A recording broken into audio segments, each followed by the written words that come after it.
Olá, meu nome é Carlos Henrique Massaneiro, eu sou chefe do Serviço de Ortopedia e Traumatologia do IOT e do Hospital Municipal São José, Joinville. Hoje o nosso tema será hérnia de disco cervical. Em relação a um breve histórico, Kay, em 1838, foi o primeiro a fazer um relato sobre alguma substância intervertebral, ou seja, algo que havia entre os corpos vertebrais. Bem mais adiante, no século seguinte, Stockley fez a primeira descrição dos achados clínicos e a localização anatômica do disco. Mixter e Barr, que se caracterizaram por o trabalho sobre hérnias de discos lombares, também no trabalho básico deles, eles citaram 4 protusões cervicais. Summers e Murphy foram os primeiros a relacionar a radiculopatia podendo simular algum tipo de doença coronariana. Em relação à epidemiologia, Kelsey e colaboradores relatam que a ruptura do disco mais comum está em homens, numa proporção de 1,4. A doença degenerativa discal cervical ocorre em 25% dos indivíduos assintomáticos, com menos de 40 anos, e em 60% daqueles acima desta idade.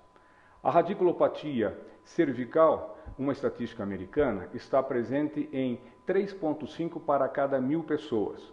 É interessante frisarmos que o acompanhamento a longo prazo, 45% dos pacientes com cervicobraquialgia apresentam apenas um episódio de dor e 25% desses pacientes irão evoluir com persistência dos sinais. Em relação à etiopatogenia, tudo começa com um edema do disco intervertebral, evoluindo para uma degeneração anular progressiva, aí havendo a extrusão do material discal, levando a uma hipermobilidade segmentar, a uma instabilidade da degeneração, com uma hipertrofia do processo unciforme e um enrijecimento cervical. Vejam que isto é uma cadeia, é uma cascata degenerativa. Kang e colaboradores definiram ou fizeram um trabalho muito interessante, onde o material discal foi removido das hérnias e se detectou um aumento da produção da metaloproteinase da matriz, o óxido nítrico e as prostaglandinas E2 e a interleucina 6. Toda essa alteração bioquímica que altera a degeneração discal, mas também tem um componente muito importante na produção da dor. Antes de nós irmos objetivamente à hérnia de disco cervical, é importante que você que está assistindo a este vídeo tenha a ideia de que existe a hérnia discal e a espondilose, ou seja, o fato de você ter uma radiculopatia não necessariamente seja uma hérnia de disco, podemos usar o termo como verdadeira, ela poderá ser uma espondilose. É importante salientarmos que a hérnia de disco normalmente está na fase inicial das doenças degenerativas discais, ao fato que a espondilose já é numa fase mais tardia, ou seja, a hérnia de disco pacientes um pouco mais jovens, a hérnia de disco, a espondilose com pacientes um pouco mais idosos. E tem uma característica muito típica da hérnia, é um disco, entre aspas, um disco mole, com uma lesão do anel fibroso. Já a degeneração da faceta, isto pode levar a uma alteração da uncoartrose, o conhecido disco duro. Em relação à anatomia, são 5 complexos articulares por nível da coluna cervical. Duas articulações das uncovertebrais, conhecidas como articulação de Lútica, 2 articulações facetárias posteriormente e um disco intervertebral. Em relação à classificação, a classificação é uma classificação anatômica. Ela se divide em a tipo anterior, que são as hérnias anteriores ao corpo vertebral. A tipo B, a posterolateral ao canal vertebral. A C, a posteromedial. A D, a lateral. E a E, que seria basicamente a central. Isso em relação à posição. Em relação ao diagnóstico, é fundamental, como toda avaliação médica, uma história clínica adequada. E a história clínica, basicamente, a característica da cervicalgia, a dor em escápula, principalmente na porção medial da escápula, a dor no ombro e a dor irradiada para membro superior em dermátomo definido, que é o que nós vamos ver a seguir. Em relação ao exame físico, sempre a inspeção dinâmica, a atitude que esse paciente vai apresentar, a atitude e a postura, se ele é um paciente que apresenta alguma posição antiálgica, se ele apresenta alguma assimetria quando você é avaliado o paciente sem as vestimentas e se há presença ou não de algum tegumento, como cicatrizes, vesículas e descolorações. Em relação ao exame físico ainda, a inspeção estática e dinâmica. O paciente pode entrar num consultório com típico torcicolo espasmódico ou algum aumento de volume supraclavicular, o que é um fator sempre de alerta que poderá estar relacionado com alguma doença um pouco mais grave, que entre elas o tumor de Pancoast. Em relação à inspeção estática e dinâmica ainda, a mobilidade do paciente. Como é que está a flexo-extensão, como é que está a rotação? Isto facilita muito se você puder colocar uma paleta na boca do paciente e você vai ter essa ideia exata da amplitude articular. Em relação à palpação, a cadeia linfática ao longo da borda medial do esternocleidomastoideu nunca deve ser esquecido de ser palpado, bem como o trapézio, os gânglios linfáticos, o osso ióide, o tubérculo carotídeo e a cartilagem tiroideia com o primeiro anel cricoide. Em relação objetiva ao exame neurológico, existem os chamados músculos-chave, de C5 a T1, que existe especificidade em cima deste músculo-chave.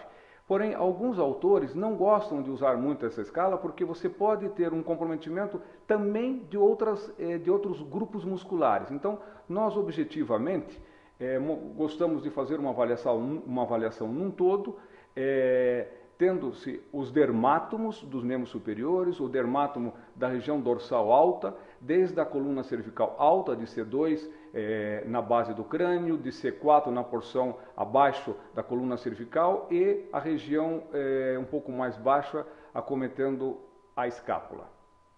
Agora, vamos ver cada raiz de uma maneira individual. Primeira raiz, C5. A função motora de C5 como músculo-chave é o bíceps, porém, ela pode também estar alterada, você pode examinar o deltoide com a função de abdução. O reflexo é o reflexo biceptal e a sensibilidade é na porção medial, porção lateral do braço. C6, você tem como força motora, basicamente, os extensores do punho, certo? Porém, você pode ter também um pouco de diminuição do bíceps. O reflexo típico é o reflexo estilo radial e a sensibilidade seria do antebraço, pegando o polegar e dedo indicador. C7, o músculo-chave de C7 seria o bíceps. Em relação ao reflexo, o músculo-chave é o tríceps. Em relação ao reflexo, é o reflexo triceptal e a zona de sensibilidade é o dedo médio da mão. Em relação a C8, a musculatura, os interósseos é que você deva examinar o interósseo e você fazer a flexão dos digitais. Essa é uma manobra muito típica, não há reflexo específico e a função e a parte de sensibilidade alterada estaria relacionada com a face medial da mão e do antebraço, incluindo o dedo anular e o dedo mínimo. Em relação a C8, basicamente a musculatura interóssea e também o abdutor do quinto dedo. Não há reflexo específico e a sensibilidade ficaria na porção medial, um pouco acima do cotovelo, como mostrado na imagem. Ainda em relação aos exames neurológicos, é importante que você tenha ideia de causas extrínsecas, ou seja, causas que não são causas de dor na coluna cervical, que não teriam uma relação direta com uma patologia a nível da coluna. Patologias ao nível do couro cabeludo, ouvido, face, inervação da face, como por exemplo trigêmeo, a mandíbula com alterações da ATM e eventualmente processos infecciosos ou inflamatórios das vias aéreas superiores. Por exemplo, uma amidalite poderia ter algum tipo de dor na coluna cervical. As manobras especiais, mais específicas, que poderão estar relacionadas não só com compressão, tipo hérnia de disco, mas também com mielopatias. O teste de compressão, você pressiona para baixo a cabeça do paciente, o paciente sentado, preferencialmente sentado.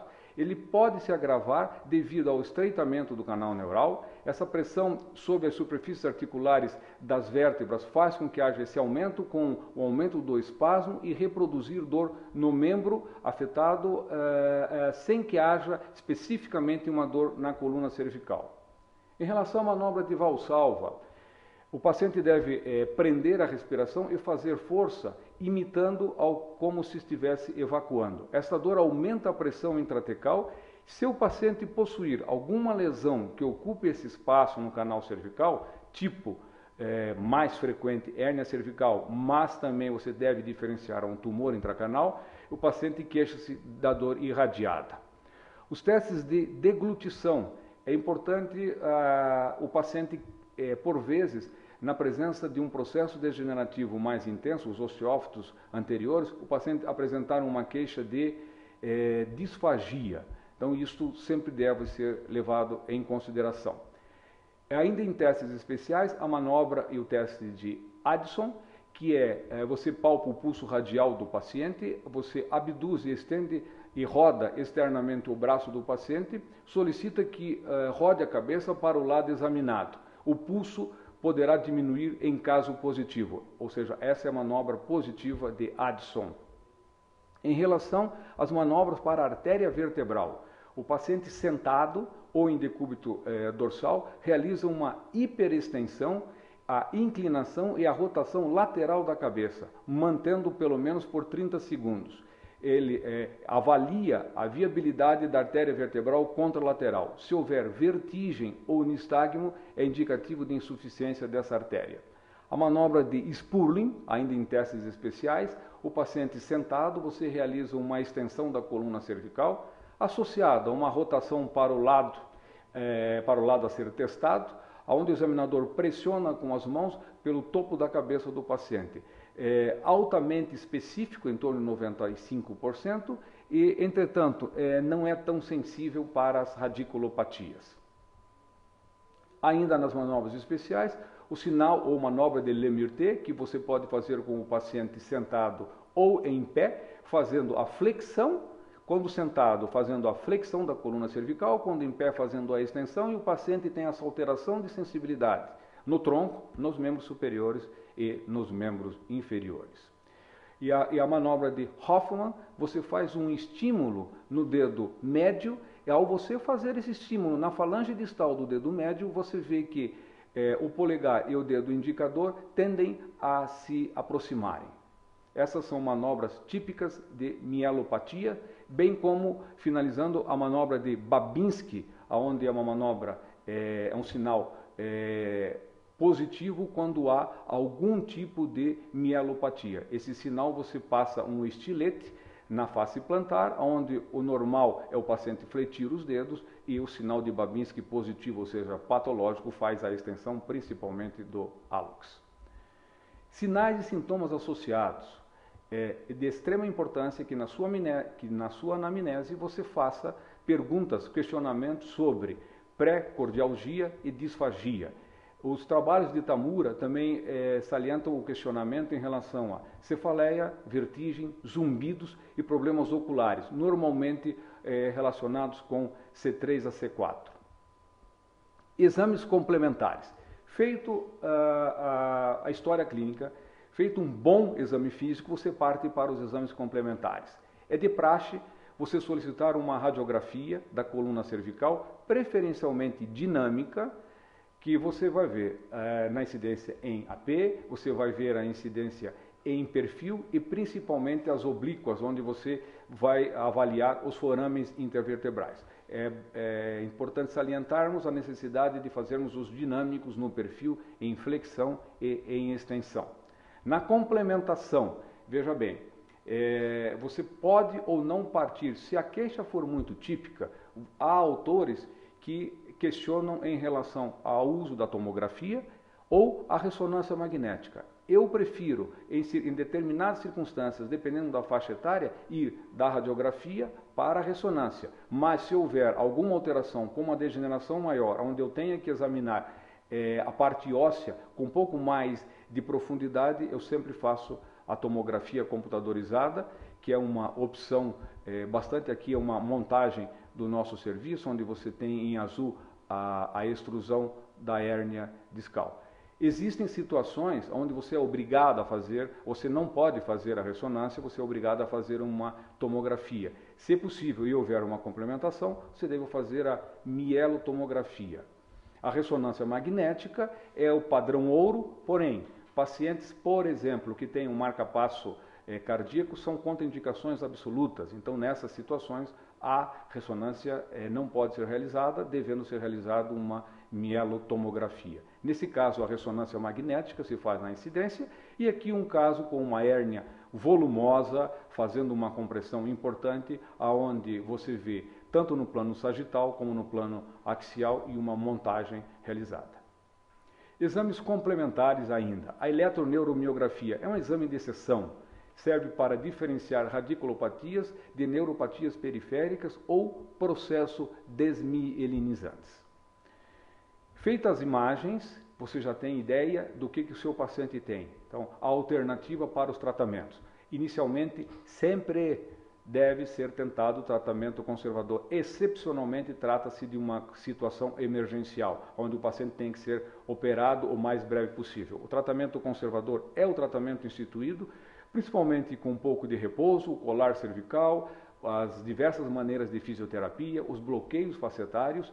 Em termos de tratamento clínico, o anti-inflamatório não hormonal, os analgésicos, os relaxantes musculares, os antidepressivos. Aqui vai uma gama de alternativas para o tratamento conservador.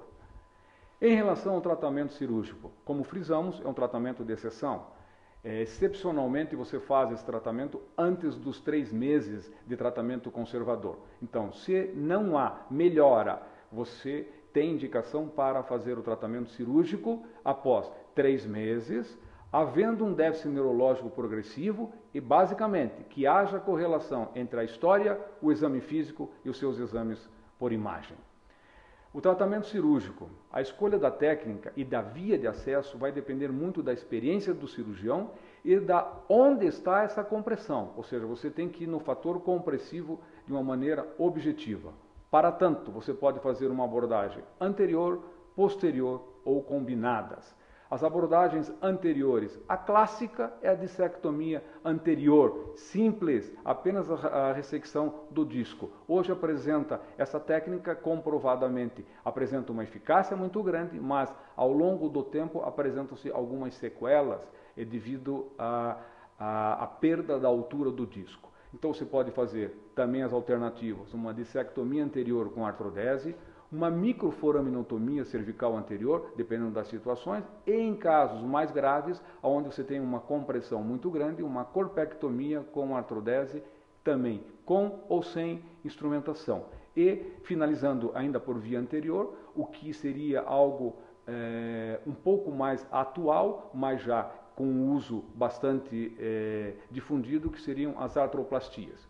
Ainda em relação à anterior, a dissectomia clássica com artrodese anterior, a técnica de Smith-Robinson é a mais divulgada. É um enxerto tricortical, onde nós temos vários tipos de enxerto. O enxerto de Smith-Robinson, prescrito por ele, é o tricortical, onde você é um enxerto autólogo, onde você faz a técnica fazendo exatamente esse tipo. Você faz a dissectomia, abre bem o espaço, cureta ou usa o drill, tira o disco e faz a colocação desta enxertia acrescido de o material de síntese. Abordagem anterior, as artroplastias, as indicações das artroplastias, doenças sintomáticas de um ou mais níveis, sem sucesso ao tratamento conservador, a degeneração discal ou perda de altura, dor pós-dissectomia, estenose do recesso lateral por perda de altura ou com ou sem osteófitos, os elementos posteriores intactos, permitindo ao disco a capacidade de transferir a carga ao longo das facetas. As contraindicações: doenças osteometabólicas importantes, a infecção, a neoplasia, situações onde ocorre a espondilolistese e instabilidade após a perda dos elementos posteriores.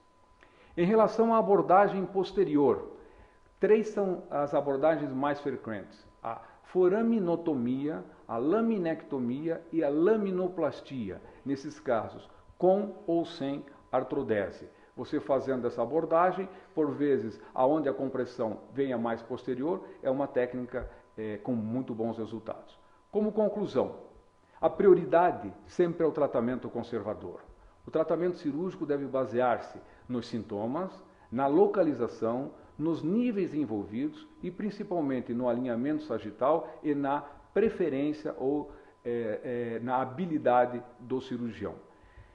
Temos que ter em mente que os casos onde você tem uma hérnia de disco e uma compressão importante que tenha uma mielopatia, o tratamento deva ser mais agressivo, ou seja, uma descompressão mais ampla. Como complicações do tratamento cirúrgico, as lesões do nervo laríngeo recorrente, a disfagia transitória, as lacerações esofágicas, a lesão vascular. Infelizmente, a lesão medular é algo que pode ocorrer em baixíssimo número, mas é sempre importante salientarmos ao paciente, e as situações de pseudoartrose. Agora nós vamos mostrar 2 casos no nosso serviço. O primeiro caso, um paciente jovem, 35 anos, com uma cervicobraquialgia bilateral há mais ou menos 4 meses, sem resultado, sem melhora ao tratamento clínico, com uma piora neurológica, inclusive, com uma diminuição da força dos extensores do punho.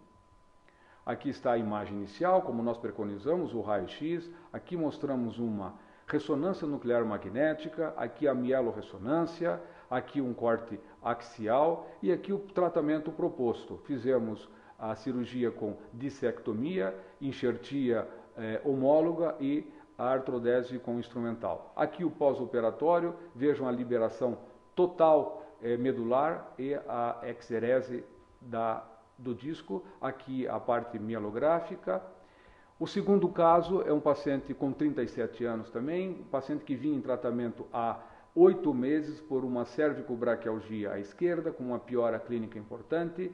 Aqui o raio-x, aqui a ressonância magnética mostrando a compressão, a hérnia discal, aqui no corte axial. Nessas circunstâncias nós optamos já em 2006 por fazermos uma artroplastia total de disco por via anterior no nível C6, C7, os exames dinâmicos como casos clínicos. Muito obrigado. Eu gostaria de agradecer à Sociedade Brasileira de Ortopedia e Traumatologia pela oportunidade de mostrarmos a nossa experiência em relação à hérnia de disco cervical. Obrigado.